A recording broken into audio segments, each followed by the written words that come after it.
Hello, my name is Grant.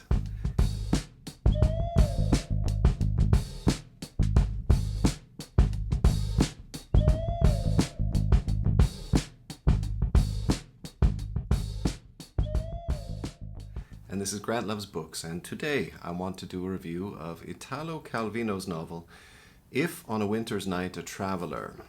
There you go.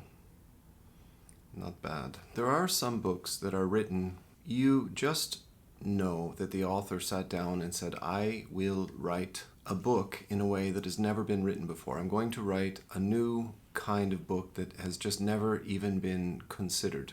Now, this is rare, perhaps because the audience doesn't like it as much as a classic novel with a beginning, middle, and end. It's just they might be a little bit too challenging, too much effort on the reader's part. Like the reader has to try so hard to get an idea of what the author was trying to do that perhaps spoils the enjoyment of reading the novel. It's just too hard work. But I like it. I like it very much. I think really one novel that is just so strange and unique is Pale Fire by Nabokov. If you've ever opened that up and tried to figure out what's happening, you'll know it's strange, but it really does tell a story. I struggled with it, but when I came to the end, it felt like I was just like I had 30% of the pieces from a jigsaw puzzle that I was trying to fit together. And when I came to the end of the novel, I looked at it and said, well, that kind of looks like something. I think I could feel like what Nabokov was trying to do, and I would like to reread that one day. I think Catch-22 is written in a unique way that on your first reading, every chapter just seems to be completely unconnected with the previous chapter. I think the first time I read Catch-22, I was halfway through the book before I got some sense about the bigger picture, which is really what it's about. As I Lay Dying, the first time I read that, I didn't enjoy it at all. But over the years, that's one of the books that I've read the most. I think I've read As I Lay Dying 5 times now. And I believe the last time I read it, I really got it. I don't need to read it anymore, except for pure entertainment. And even that is enough that I will read it again in the future because I love As I Lay Dying. And this novel is written in a very, very strange way. The first chapter starts off, chapter 1. But as soon as you begin reading chapter 1, you realize that it's an odd one. Like, first of all, there are not too many novels that are written in the second person, which is you. There's the first person, which is I did this, I did that. There's the third person, Mr. Miller did this, Mrs. Henriati did that, and this is what happened. That's the God perspective. And the second person is you. So the writer is telling you what you're doing.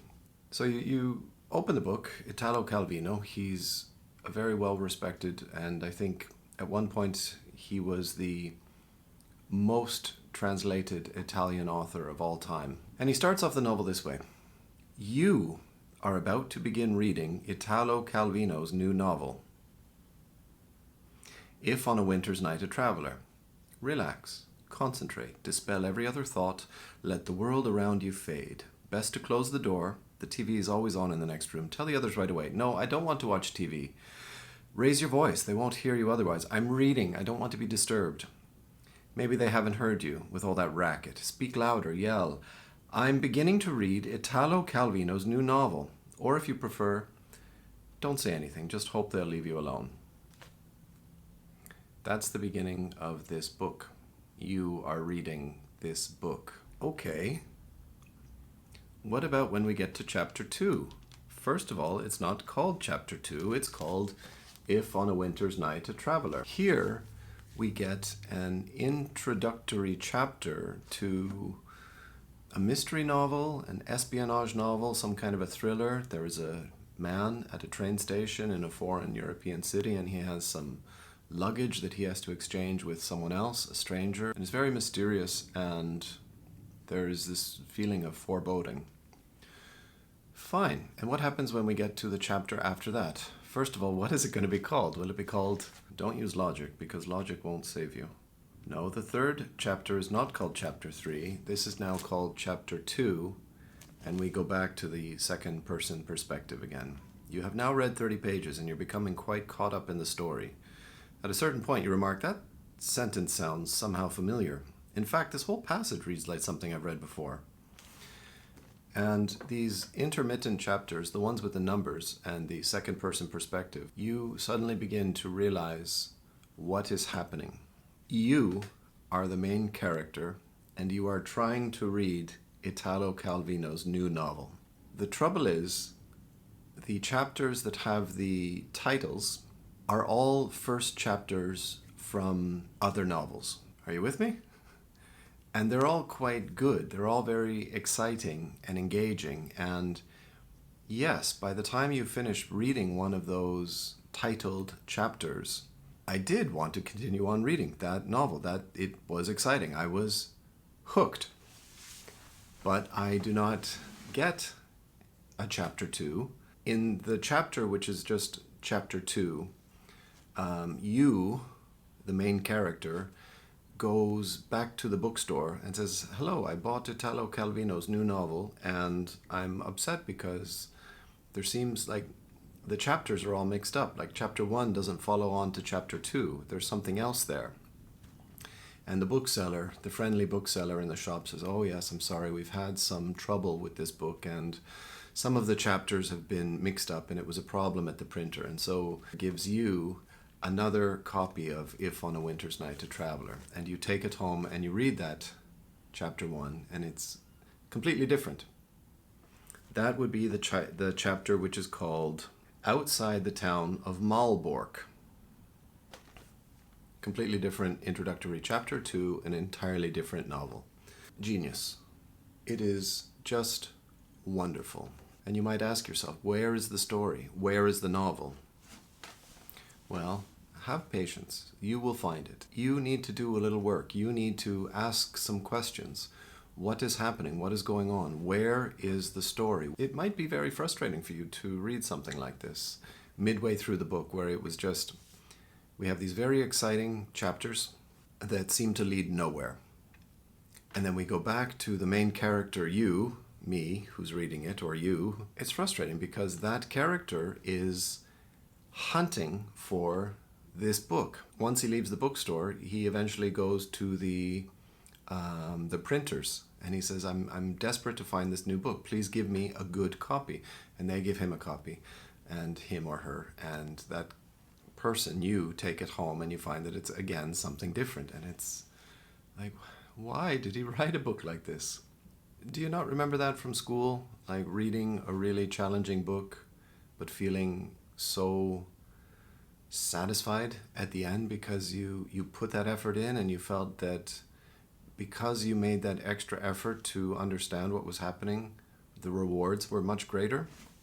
Because those hard books are very satisfying to read. Your brain is switched on. I think that's why we do anything that is mentally challenging. That's why we like to play chess. That's why people like to do crossword puzzles, and maybe they do easy crossword puzzles and then one day they say, no, those crossword puzzles are too easy. I want something harder to challenge me. You can buy a jigsaw puzzle that's 500 pieces, or you can buy one that's 1,500 pieces, and that 1,500 piece puzzle is going to be a lot more satisfying to finish. And these books that make you try harder mentally, that you really need to think about it and consider what you're reading, I believe that those give people a greater degree of satisfaction. It's a bit of a challenge, but take it chapter by chapter and see it for what it is. The numbered chapters, you are hunting for this book. The title chapters are these fun little frustrating bits, but it's still excellent writing. It's still very, very, very good writing. So please give it a try. Italo Calvino. Please like the video down there on YouTube. There is a link below which you can follow to buy the book on Amazon. I would love it if you did that because I get a small little percentage of whatever money you spend. There's another link which will take you to my Patreon page. That's where I am simply outright begging for your money. Although I think it's for a good cause. I think that you supporting me making book reviews of obscure literature, I think that is something, that's a worthwhile thing. Please leave a comment below if there are any books you would like to see reviewed in the future, or if you have any requests. I have a big backlog of books that I want to talk about. I may not review the book you would like me to, but at least I can write down books for future consideration. And leave a comment. If you read this book and you have some ideas or opinions, please, write to me what you think, because I'd love to hear it. I've only read this book the one time, so usually in that case my ideas are not very well formulated, that I need to read a book at least twice before I can get some definite, clear opinions about it. On first reading, though, it's just brilliant. It's genius. I love it when an artist says, I want to do something new and different and unusual. I want to give people a novel that they have never even considered before. Thank you very much for watching. Thank you for listening. This is Grant Loves Books. My name is Grant. It's raining outside today. It is September the something. It's the end of September, soon to be October. Stay tuned, because I've got a lot more reviews coming.